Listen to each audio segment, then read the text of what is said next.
Hi, welcome to our విద్యా ప్రేరణ ఛానల్కి మీకు అందరికీ స్వాగతం సుస్వాగతం. ఈరోజు ఆంధ్రాలో జన్మించి ఆంధ్రప్రదేశ్కు వన్నె తెచ్చినటువంటి సరళ కవి, సాహితీవేత్త,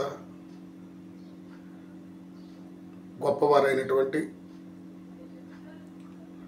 మహానుభావుడు గురజాడ వెంకట అప్పారావు గారు. ఆయన పేరును మనం వింటేనే చాలు మన రాష్ట్రం గర్వించదగ్గ గొప్ప వ్యక్తి, ప్రజా చైతన్యవంతుడు,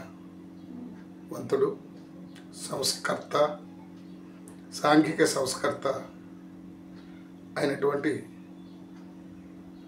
గురజాడ వెంకట అప్పారావు గారు తెలుగుకే వన్నె తెచ్చినటువంటి, తెలుగు సోయగాలను ఒలికించినటువంటి, తెలుగులో మకుటము లేని మహారాజుల వెలుగొందినటువంటి పురుషోత్తముడు అయినటువంటి వారు గురజాడ అప్పారావు గారని చెప్పడంలో ఎటువంటి సందేహం లేదు. అయితే గురజాడ వెంకట అప్పారావు గారు ఆయన 1862 సెప్టెంబర్ 21 ఆయన జననం. ఆయన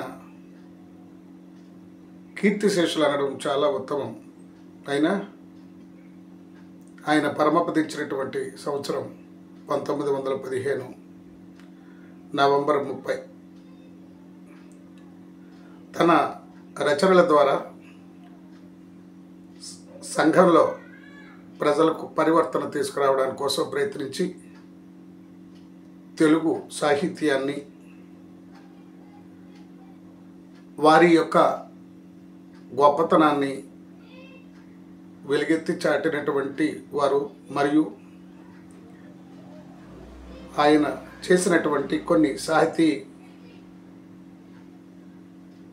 రంగంలో ఉద్దండమైనటువంటి గొప్ప వ్యక్తిగా, వక్తగా, సంస్కర్తగా,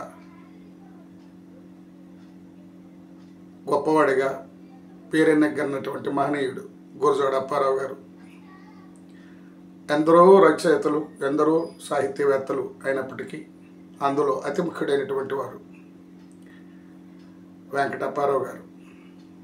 ఒక రచయితగా, సంఘ సంస్కర్తగా, సాహితీకారుడిగా, హేతువాదిగా, అభ్యుదయ కవిగా గురజాడ చేసినటువంటి రచనలు నేటికి ప్రజలు మన్ననలను పొందుతున్నది అని అంటే ఆయన రచనకు ఉన్నటువంటి గొప్పతనం ఏంటో మనం తెలుసుకోవాల్సిన అవసరం ఉంది. ఈరోజు ఆయన యొక్క గొప్పతనాన్ని చెప్పాలి ఒక తెలుగువాడిగా. అందుకని ఆయన అంటే నాకు చాలా ఇష్టం. ఎందుకంటే ఆయన సరళమైనటువంటి భాషకు కొన్ని సరళ పద్యాలే మనకు అర్థమవుతాయి. దేశమును ప్రేమించుమన్న, మంచి అన్నది పెంచుమన్న, ఒట్టి మాటలు కట్టి పెట్టు, గట్టి మేలు తలపెట్టబోయి అన్నటువంటి అద్భుతమైనటువంటి తన రచన. దేశాన్ని ప్రేమించమని చెప్పాడు. అనవసరమైనటువంటి వ్యర్థమైనటువంటి మాటలు చెప్పకు. దేశ గౌరవాన్ని నిలబెట్టాలి అంటే తప్పకుండా మనం దేశంలో ఒక వ్యక్తిగా, శక్తిగా ఎదగాలి. ఏదైనా మనం సమాజానికి చేయాలి అన్నటువంటి గొప్ప మనస్తత్వం కలిగినటువంటి వారు. అందుకే గురజాడ వారంటే అత్యంత ఇష్టమైనటువంటి కవుల్లో ముఖ్యమైనటువంటి కవిగా నేను ఎప్పటికీ మర్చిపోను. ఆయన రచనలు ఎప్పటికీ నేను చదువుతూనే ఉంటాను. అయితే ఆయన పుట్టి పెరిగినటువంటిది విశాఖపట్నమే. అయినా విజయనగరాన్ని పరిపాలిస్తున్నటువంటి రాజుల ఆస్థానంలో ఆయన ప్రధానమైనటువంటి కవిగా వ్యక్తిగా ఉన్నాడు. పూసపట్టి వారి ఆస్థానంలో గురజాడ విజయనగరానికి విడదీయడానికి, గురజాడ అప్పారావుకి విడదీయడానికి చాలా అవినాభావ సంబంధం ఉంది. ఎందుకంటే ఆయన రచించినటువంటి కన్యాశుల్కం నాటకం సాహితీ లోకాన్ని ప్రత్యేక స్థానాన్ని సంపాదించుకుంది. కన్యాశుల్కం తెలుగు జీవన విధానాన్ని, మనుషుల శ్వాస నిశ్వాసలను అందరికీ వాళ్ళ వ్యధల్ని భ్రష్టుపట్టినటువంటి మానవ స్వభావాలను ఆవిష్కరించే మొదటి సాంఘిక నాటకం. ఆ నాటి హేయమైనటువంటి మానవ నైజాలు, జీవశ్చవాల్లాంటి బాల వితంతువులుగా మిగిలిపోవడం, తర్వాత అనాగరికమైనటువంటి సారామత్తులో ఉండి వాళ్ళు పెళ్ళి పేడ లేకుండా వీధుల పాలై రోడ్ల పాలై తిరగడం, దొంగతనాలు, అరాచకాలు, వేశ్య వృత్తులు, ఇలాంటివి అనేకమైనటువంటి వాటిని ఆయన కళ్ళతో చూశాడు ప్రత్యక్షంగా. ఆనాటి కష్టంలో సమాజం ఎలా ఉందో పూర్తి స్వరూపాన్ని, సమాజంలో జరుగుతున్నటువంటి నిజాలను మాత్రం నాటక రూపంలో ఆయన గురజాడ వారు సమాజానికి అందివ్వడం నిజంగా సంస్కర్తగా ఆయన బాధ్యత ఏంటో, సమాజానికి తను చేయవలసినటువంటి ఉపయోగం ఏంటో, సమాజానికి చైతన్యం తీసుకురావడానికి గల కారణాలు ఏంటో మొదలైనటువంటి విషయాలు మనకి తెలియజేయడం కన్యా నాటకం ద్వారా, కన్యాశుల్కం నాటకం ద్వారా. ఆ నాటకంలో గురజాడ సృష్టించినటువంటి గిరీశం పాత్ర, దానికి తోడుగా మధురవాణి, రామప్ప పంతులు మొదలైనటువంటి పాత్రలు ప్రపంచ ప్రఖ్యాతిగాంచినటువంటి ప్రసిద్ధి పొందాయి. కన్యాశుల్కం 2 భాగాలుగా ప్రచురించి మొదటి కూర్పు, మొదటి భాగం 1897లో అది అచ్చువేయబడి మొట్టమొదటి ప్రదర్శనకు కూడా 1892 ఆగస్టు 13న విజయనగరంలో జరిగింది. అయితే 1909లో ప్రచురించినటువంటి 2వ భాగం అది కూడా ప్రస్తుతం అత్యంత ప్రజల మన్ననలను చూరగొంది. ప్రజాదరణ పొందినటువంటి నాటకం కన్యాశుల్కం. వాడుక భాషలో ఆ ప్రాంతపు యాసలోని మాండలికంలోనే తను యాసలతో రాసి ఆనాటి ప్రజలకు 100 సంవత్సరాలు తర్వాత కూడా ఈనాటికి పాఠకులకు, వినేవాళ్ళకి, చదివే వాళ్ళకి అలరిస్తూ ఉంది. అంటే దాని యొక్క గొప్పతనం ఏంటో మనకి అర్థమవుతుంది.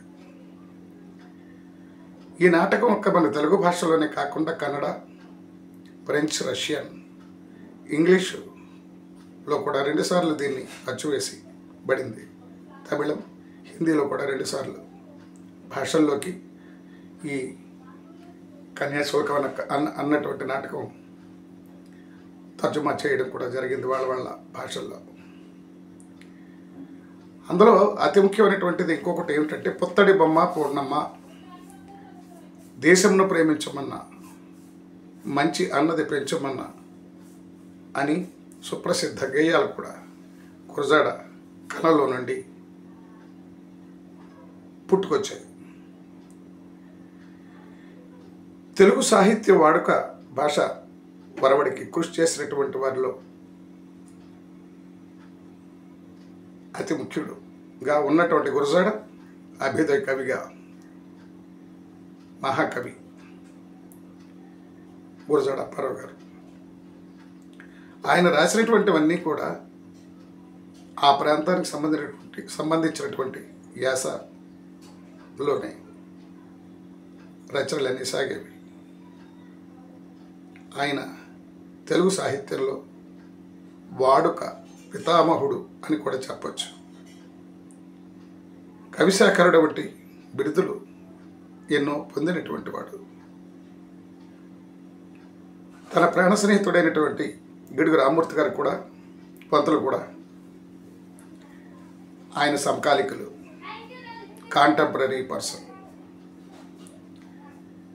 వారిద్దరూ కలిసి పత్రికల్లో, సభల్లో, మద్రాసు విశ్వవిద్యాలయంలో గ్రాంథిక భాషావాదులు అలసటి ఇరుగుకుండా తడబడ్డాడు. గిడుగు వాదనలకి బలం చేకూరుస్తూ గురజాడ రచనా శక్తి దాన్ని వ్యవహారిక భాషాభ్యుదయానికి వినియోగపడ్డాయి. ఎంతటి గొప్పవారు తెలుగు భాష యొక్క ఔన్నత్యాన్ని మాండలికాలు, యాసలు, నుడికారాలు, పలుకుబడులు ఇవన్నీ కూడా అతని ద్వారా మనం నేర్చుకోవచ్చు, చదువుకోవచ్చు. ఆనాటి సమాజంలోని ప్రజల కనీస జీవన అవసరాలు కూడా అంతంత మాత్రంగానే ఉన్నప్పటికీ వాళ్ళ యొక్క ప్రజలలో కలిగి తిరుగుతూ ప్రజల యొక్క ఆత్మను గ్రహించి ప్రజలకు అవసరమైనటువంటి వాటిని ఆయన అందివ్వడం. ఎందరో మహనీయుల్లో ఈయన తన ప్రాశస్యాన్ని చాటుకున్నటువంటి వ్యక్తి. అలాంటి వ్యక్తులు మనందరకు దూరం అవడం బాధాకరమైనప్పటికీ కూడా ఆయనని కీర్తిశేషుడని మనం చెప్పాలి. ఆయన మరణించిన ఆయన కన్యాశుల్కం నాటకం, గిరీశం పాత్ర ప్రజల హృదయాలకు అత్తుకొని ఎందరో ప్రజలు, సమాజం చైతన్యం పొంది వాళ్ళ జీవన శైలిని మార్పునకు ఎంత ఉపయోగపడ్డాయో దీని ద్వారా మనం తెలుసుకోవచ్చు. అందుకని నేను ఈ చిరు ప్రయత్నాన్ని చేశాను. మీరు కూడా దీనిని కొంచెం చదివి విని విషయాలను 10 మందికి పంచాలి అన్నటువంటి ఆలోచనతో నేను ఈ వీడియోని తయారు చేయడం అయింది. ఇది విద్యా ప్రేరణ ఛానల్ ద్వారా ఈ వీడియోను గురజాడ వెంకటప్పారావు గారు మహాకవి, తెలుగు పితామహుడు అయినటువంటి వారి గురించి నేను చెప్పడం నేను చేసుకున్నటువంటి అదృష్టంగా భావిస్తూ, ఇంకా మరిన్ని ఇలాంటి కవులను గురించి నేను తెలియజేయడానికి ఎల్లవేళ కృషి చేస్తారని నాకు తెలిసినటువంటి జ్ఞానం బట్టి మీరు కూడా నన్ను సహకరించి ఈ ఛానల్ని ఇప్పటికే చాలామంది నన్ను అభిమానిస్తూ సబ్స్క్రైబ్ చేస్తున్నారు. దీన్ని లైక్ చేస్తూ 10 మందికి షేర్ చేస్తూ ఎల్లవేళలా మీరు నాకు తోడుగా ఉంటారని, సమాజ శ్రేయస్సు కోసం చిరు ప్రయత్నాన్ని మీరు కూడా చేస్తూ గొప్పవాళ్ళ యొక్క చరిత్రలను మనం ఎన్నటికీ మర్చిపోరాదు. అందుకని ఆ చరిత్రలు మరవకుండా ఉండడానికి కోసం నేను ఈ ప్రయత్నం చేస్తున్నాను. తప్పకుండా దీనిని సబ్స్క్రైబ్ చేసుకుంటారని, లైక్ చేస్తారని, షేర్ చేస్తారని, ఫాలో అవుతారని, స్కిప్ చేయకుండా చూస్తారని, అలాగే కంటిన్యూస్గా చూడాలి. దాన్ని లాంగ్ ఉంది కదా అని చెప్పి దాన్ని మీరు స్కిప్ చేయకండి, పూర్తిగా మీరు చూస్తారని ఆశిస్తూ మళ్ళీ మీలో ఇంకొక కవితో కలిసి మళ్ళీ మీతో కలుస్తాను. అంతవరకు సెలవు. హాయ్. సర్వే జనా సుఖినో భవంతు. ఓం శాంతి. శాంతి శాంతి.